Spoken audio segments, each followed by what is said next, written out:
Pensa numa história de detetive, só que uma que dura milhões de anos, onde as cenas do crime são continentes inteiros e as pistas, bom, as pistas são fósseis.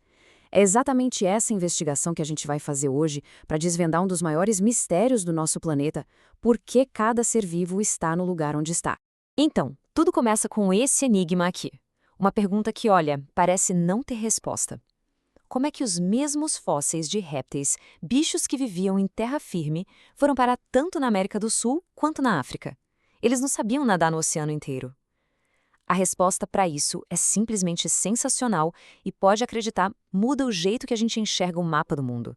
Para a gente conseguir resolver um quebra-cabeça desse tamanho, a gente precisa de uma ciência específica, uma que funciona como uma verdadeira detetive da natureza.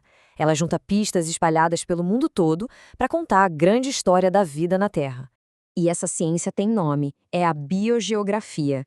Pensa nela, sei lá, como a ciência forense do planeta. Ela vai analisar as impressões digitais deixadas pela geologia, pelo clima, pela própria biologia. Tudo isso para reconstruir a história e entender como cada espécie foi parar onde está hoje. E claro, como todo bom detetive, o pessoal da biogeografia tem um kit de ferramentas bem completo. Eles olham os registros fósseis, que são as pistas mais antigas, analisam o DNA para ver quem é parente de quem, investigam a própria história geológica do planeta e até os padrões do clima.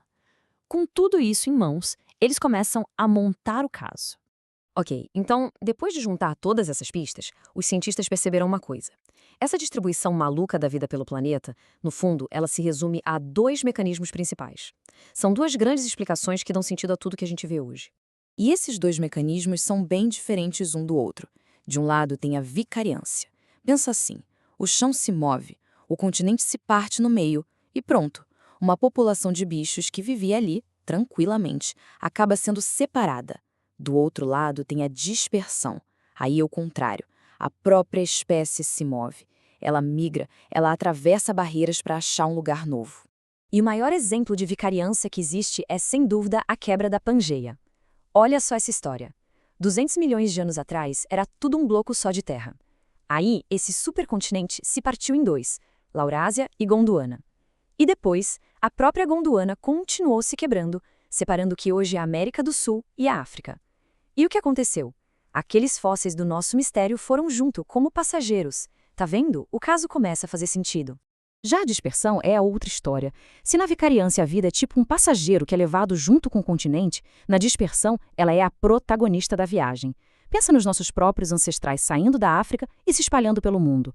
Ou, sei lá, pássaros levando sementes para ilhas novinhas, peixes subindo um rio. Aqui é a espécie que faz o esforço, que vai lá e conquista um novo território. Beleza. Então, o que acontece quando a gente junta milhões de anos de continentes se afastando e, ao mesmo tempo, espécies se movendo para lá e para cá? O resultado é que o nosso planeta não é homogêneo. Ele foi literalmente esculpido por essas forças, criando um mapa com regiões biológicas bem distintas. E essas zonas têm um nome: reinos biogeográficos. Dá para pensar neles como grandes bairros da vida na Terra. São áreas gigantes onde as plantas e os animais têm uma história em comum, sabe? Simplesmente porque eles ficaram isolados juntos por milhões de anos e evoluíram de um jeito parecido. Foi o naturalista general, o Alfred Russel Wallace, um dos primeiros a sacar isso e a mapear essas grandes regiões. E o mundo basicamente se divide nesses grandes reinos que estamos vendo.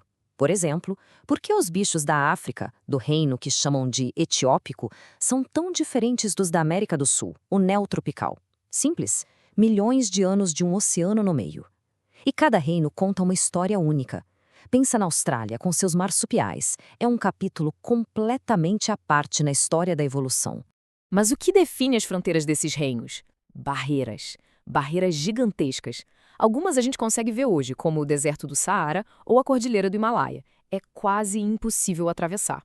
Outras barreiras são históricas, como os oceanos que se abriram com a separação dos continentes. Elas isolaram a vida por tempo suficiente para criar mundos totalmente diferentes. Só que, como em toda boa história de detetive, tem uma reviravolta. E aqui é onde as coisas ficam ainda mais interessantes. Porque, às vezes, as aparências enganam. E esse é um dos maiores desafios para quem estuda a biogeografia. A questão é a seguinte: só porque duas espécies em lugares super distantes são parecidas, isso quer dizer que elas são parentes e têm uma história em comum? Que elas foram separadas por um continente, por exemplo? Pois é, a resposta é nem sempre. E aqui entra uma distinção que é super importante. Para a gente poder usar um grupo de espécies para contar essa história de separação, elas precisam ser o que os cientistas chamam de monofilético. O que isso quer dizer? Basicamente, que elas formam uma família de verdade. Todas elas vieram de um único ancestral em comum. Só aí, a distribuição delas no mapa conta uma história real de vicariância ou dispersão. Do outro lado, a gente tem os impostores, ou grupos polifiléticos. São espécies que se parecem muito, mas na verdade não são parentes próximos. O exemplo clássico são os cactos da América e certas plantas da África, as eufórbias. Elas parecem o mesmo bicho, mas desenvolveram essa aparência de cacto de forma totalmente independente, simplesmente porque viviam em desertos parecidos. O nome disso é a evolução convergente. É a natureza sendo esperta e encontrando a mesma solução para um mesmo problema, só que em lugares diferentes. E com isso, a gente começa a fechar o nosso caso. Fica claro que a história do nosso planeta não está escrita só nas rochas e nos fósseis. Ela está viva, escrita no mapa da distribuição de cada planta e cada animal. Então, vamos só recapitular o nosso caminho de detetive. Primeiro, a gente partiu de um quebra-cabeça, os fósseis. Depois, descobrimos os mecanismos por trás de tudo, a vicariância e a dispersão. Em seguida, analisamos os padrões que eles criaram, os reinos biogeográficos. E por último, e super importante, aprendemos a verificar as provas, confirmando se as espécies são mesmo parentes. É assim que se resolve o mistério. No fim das contas, a localização de qualquer ser vivo hoje é o resultado final de uma história épica. É uma história que pode ter sido uma jornada passiva, à deriva num continente, ou uma grande migração ativa, atravessando barreiras ao longo de milhões de anos. Isso tudo nos deixa com uma pergunta no ar. Essa história fantástica foi escrita ao longo de mais de 200 milhões de anos, mas ela não acabou. A gente está vivendo um novo capítulo agora. Como será que vai ser o futuro da distribuição da vida na Terra?